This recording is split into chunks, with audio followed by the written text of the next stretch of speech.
قل بفضل الله وبرحمته فبذلك فليفرحوا هو خير مما يجمعون۔ السلام علیکم ورحمۃ اللہ وبرکاتہ۔ نحمدہ و نصلی علی رسولہ الکریم، اما بعد فاعوذ باللہ من الشیطان الرجیم، بسم اللہ الرحمن الرحیم۔ ربی اشرح لی صدری ویسر لی امری واحلل عقدۃ من لسانی یفقہوا قولی۔ آج ہم انشاءاللہ قیامت کی نشانیوں میں نشانی نمبر 18 پڑھیں گے، سابقہ امتوں کے طریقوں کی پیروی۔ اب امت مسلمہ بڑے بڑے جن فتنوں سے دو چار ہے، ان میں سے ایک فتنہ یہ بھی ہے کہ کسی کی اندھی تقلید کرنا۔ تقلید کرنا کا مطلب ہوتا ہے کہ کسی کے قدموں پر قدم رکھنا، دوسروں کی پیروی کرنا، اور یہود و نصارہ اور دوسرے جو کافر ہیں ان کے اخلاق و عادات کی قابل نفرت مشابہت اختیار کرنا، یعنی کہ اس حد تک ان کی پیروی کرنا جو کہ اللہ تعالیٰ کی نظر میں، نبی کریم صلی اللہ علیہ وآلہ وسلم کی نظر میں پسندیدہ نہیں ہے۔ نبی کریم صلی اللہ علیہ وآلہ وسلم نے بتایا تھا کہ میری امت کا ایک گروہ پچھلی امتوں کی روایات، ان کی عادات کی پیروی کرے گا۔ حضرت ابو ہریرہ رضی اللہ تعالیٰ عنہ بیان کرتے ہیں کہ رسول اللہ صلی اللہ علیہ وآلہ وسلم نے فرمایا کہ قیامت اس وقت تک قائم نہ ہوگی جب تک میری امت پہلے لوگوں کے راستے پر منو ان قدم با قدم نہ چلنے لگے۔ یہ منو آن کا جو لفظ ہے یہ اس وقت بولا جاتا ہے کہ جب آپ کسی کی ہو بہو نقل اتارتے ہیں۔ تو پوچھا گیا کہ یا رسول اللہ صلی اللہ علیہ وآلہ وسلم، کیا پہلے لوگوں سے آپ کی مراد فارس اور روم ہیں؟ تو نبی کریم صلی اللہ علیہ وآلہ وسلم نے فرمایا تو اور کون، یعنی کہ یہی لوگ مراد ہیں۔ یہ حدیث صحیح بخاری کی ہے۔ اب جن چیزوں سے نبی کریم صلی اللہ علیہ وآلہ وسلم نے ہمیں ڈرایا تھا، بتایا تھا، ان میں سے کچھ تو واقعات جو ہیں وہ واقعہ ہو چکی ہیں اور کچھ رہتی ہیں، تو ظاہر ہے وہ بھی ضرور واقعہ ہوں گی، کیونکہ نبی کریم صلی اللہ علیہ وآلہ وسلم کی زبان سے نکلی ہوئی ہر بات سچی ہے۔ حضرت ابو سعید خدری رضی اللہ تعالیٰ عنہ سے روایت ہے کہ نبی کریم صلی اللہ علیہ وآلہ وسلم نے فرمایا کہ تم لوگ اپنے سے پہلے لوگوں کی اس طرح پیروی کرو گے جس طرح بالشت بالشت کے اور ہاتھ ہاتھ کے برابر ہوتا ہے، اسی طرح تم ان کے برابر چلو گے، حتیٰ کہ اگر وہ سانڈے کے بل میں داخل ہوئے تو تم بھی ضرور ان کی پیروی کرو گے۔ تو ہم نے کہا کہ اے اللہ کے رسول صلی اللہ علیہ وآلہ وسلم، آپ کی مراد یہود و نصارہ ہے؟ تو آپ صلی اللہ علیہ وآلہ وسلم نے فرمایا تو اور کون، یعنی کہ تم ضرور ان کی پیروی کرو گے۔ قاضی ایاز رحم اللہ یہ ایک تابعی ہیں، اس حدیث کی شرح میں فرماتے ہیں کہ بالشت ہاتھ اور سانڈے کے بل کے ساتھ تشبیہ دینا، اس کا مطلب یہ ہے کہ تم ان قوموں کی مکمل پیروی کرو گے، اور اندھی تقلید یعنی کہ بالکل ان کی پیروی کرو گے، اور اس سے مراد ان کی وہ تقلید ہے جو کہ اللہ کی نظر میں ناپسندیدہ ہے، وہ چیزوں میں شامل نہیں ہیں جو ہمارے اور ان کے دین میں مشترک ہیں۔ اچھی باتوں کے اندر تقلید کرنے میں کوئی حرج نہیں ہے۔ تو یہود و نصارہ کی وہ تقلید جس کی حدیث میں مذمت کی گئی ہے، اس میں وہ چیزیں شامل نہیں ہیں جو کہ ہمارے دین کے خلاف نہ ہوں۔ مثلاً کہ اس میں کیا ہے کہ ہمارا ان کے ساتھ معلومات و تجربات کا تبادلہ کرنا، ان کی مفید ایجادات سے استفادہ کرنا، اور پھر ان کے انتظامی امور ہیں جو ان کے اندر ان کا نظم و ضبط ہے، اس سے اگر ہم فائدہ اٹھاتے ہیں تو اس میں کوئی حرج نہیں ہے۔ اور قابل مذمت تقلید کون سی ہے؟ اس سے مراد ہے کہ ان کے لباس، ان کو ہم اپنانا شروع کر دیں اس قدر بے غیرتی کہ ہم تصور بھی نہیں کر سکتے۔ پھر اخلاط مرد و زن، اخلاط کا مطلب ہوتا ہے کہ ملنا، یعنی مردوں اور عورتوں کی آپس میں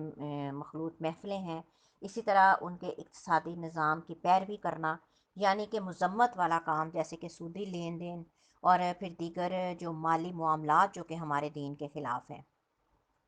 اس کے بعد نشانی نمبر 19 ہے کہ لونڈی کا اپنی مالکہ کو جنم دینا۔ پہلے زمانے کے اندر کیا ہوتا تھا کہ لونڈی اور غلام کا یہ کانسیپٹ تھا کہ کسی انسان کو مکمل رقم دے کر خرید لیا جاتا تھا۔ لڑکا ہوتا تو اس کو پھر غلام کہتے، اور اگر لڑکی ہوتی تو اس کو لونڈی کہتے تھے۔ اب قیامت کی نشانیوں میں سے ایک نشانی یہ بھی ہے کہ مملوکہ لونڈی جو کسی کی ملکیت میں ہے، وہ ایسے بچے کو جنم دے گی جو اس کا آقا بنے گا، یعنی کہ اس کا مالک بنے گا۔ تو یہ اس طرح ہوگا کہ جب کوئی آزاد شخص اپنی لونڈی سے جمع کرے گا، یعنی میاں بیوی والا تعلق قائم کرے گا، تو وہ اس سے حاملہ ہو جائے گی اور ایک بچے کو جنم دے گی، جو بڑا ہو کر ایک ایسا آزاد نوجوان بنے گا جس کا جو والد زندہ ہوگا، لیکن وہ جو لڑکی ہوگی وہ ابھی تک بھی اس کی لونڈی ہوگی۔ تو ظاہر ہے کہ جو بچہ ہوگا اس کی نسبت باپ کی طرف ہوگی، تو آزاد ہوگا اور وہ اس کا مالک ہوگا، تو وہ نوجوان کیا کرے گا کہ اپنی ماں کی مالک کی حیثیت اختیار کر لے گا۔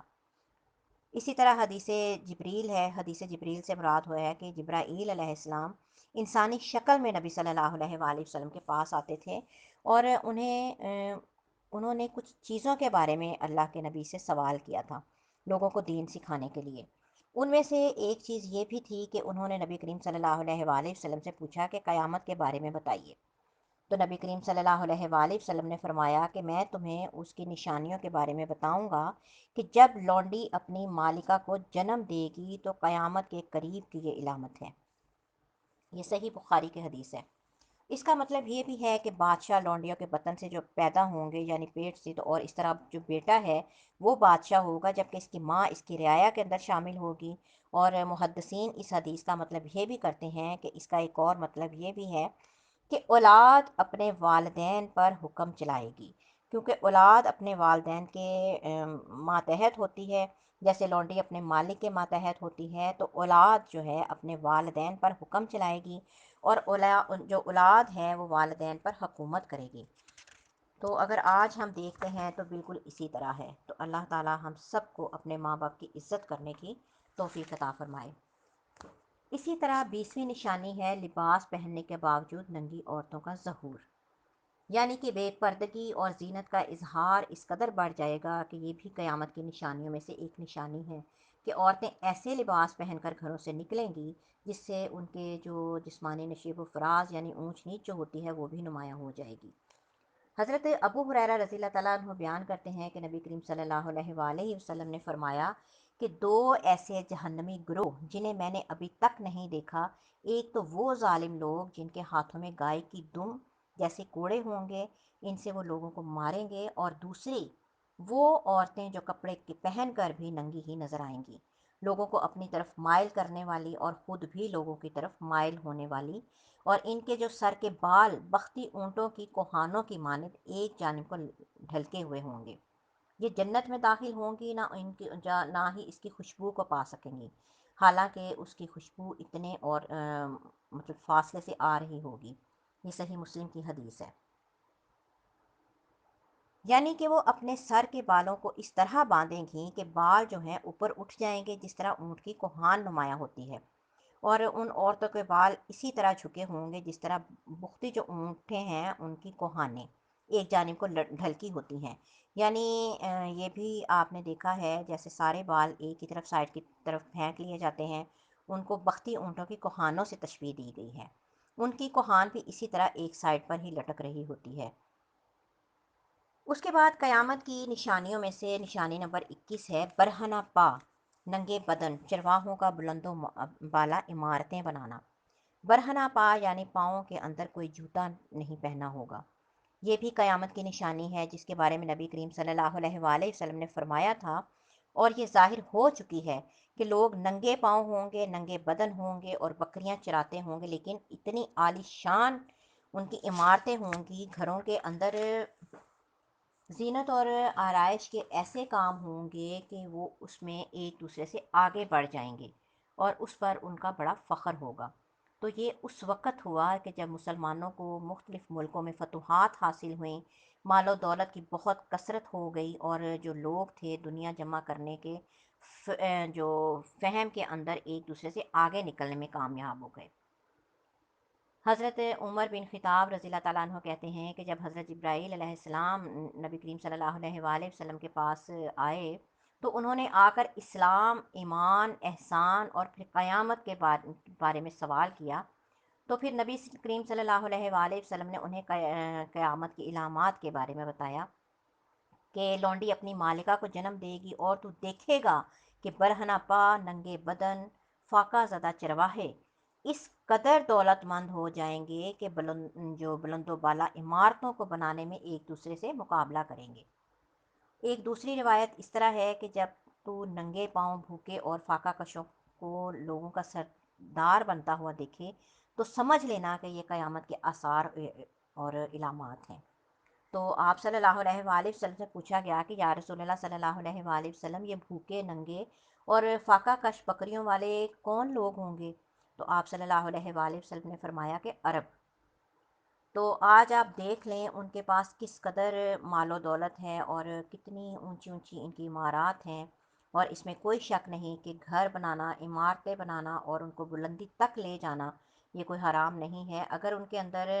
تجارتی فوائد ہیں اور آپ کا مقصد جو ہے وہ رہن سہن ہو، غرور، تکبر اور فخر نہ ہو، تو پھر اس کے اندر کوئی بھی حرج والی بات نہیں ہے۔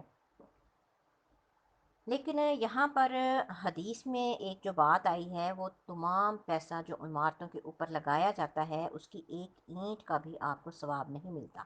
جبکہ دوسری سائڈ پر اگر کوئی شوہر جو ہے اپنی بیوی کے منہ پر میں ایک لقمہ بھی رکھتا ہو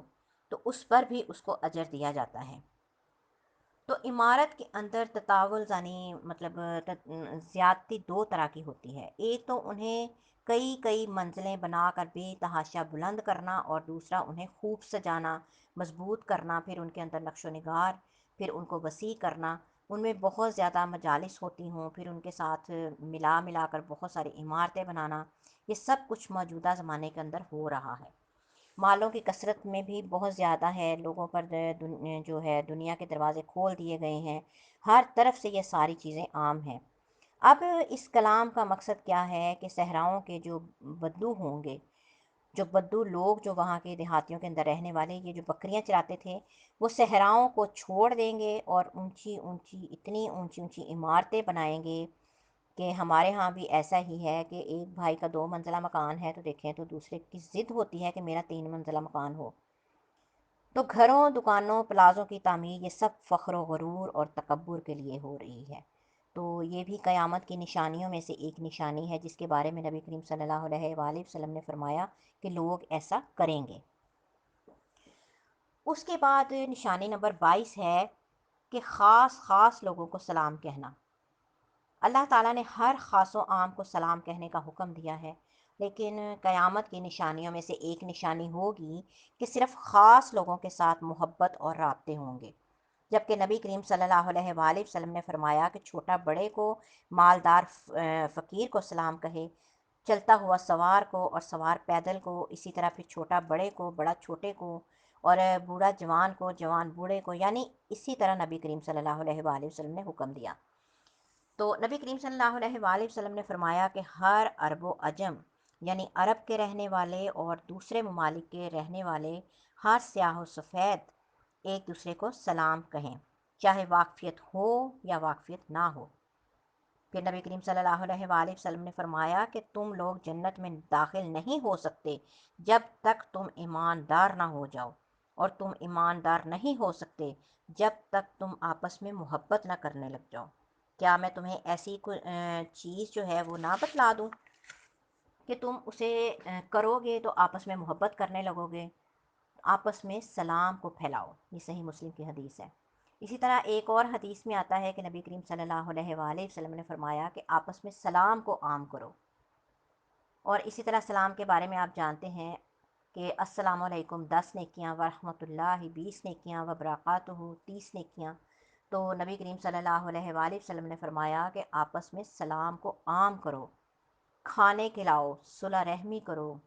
اور رات کو نماز پڑھو جب لوگ سو رہے ہوں، یعنی کہ تہجد کی۔ تو یہ 4 کام کرو، تم سلامتی سے جنت میں داخل ہو جاؤ گے۔ اور یہ سلام تو اتنی اہم چیز ہے کہ جنت میں بھی سلام قولا من رب رحیم، جنتیوں کو بار بار اللہ کی طرف سے سلام آ رہا ہوگا، فرشتے ان کو سلام کریں گے، آپس میں ایک دوسرے کو سلام کریں گے۔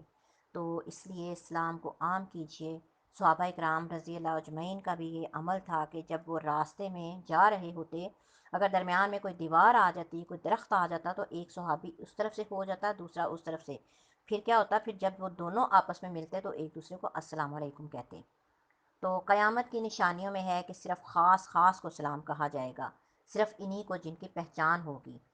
صحیحین میں یہ روایت ہے کہ ایک شخص نے نبی کریم صلی اللہ علیہ وآلہ وسلم سے پوچھا کہ کون سا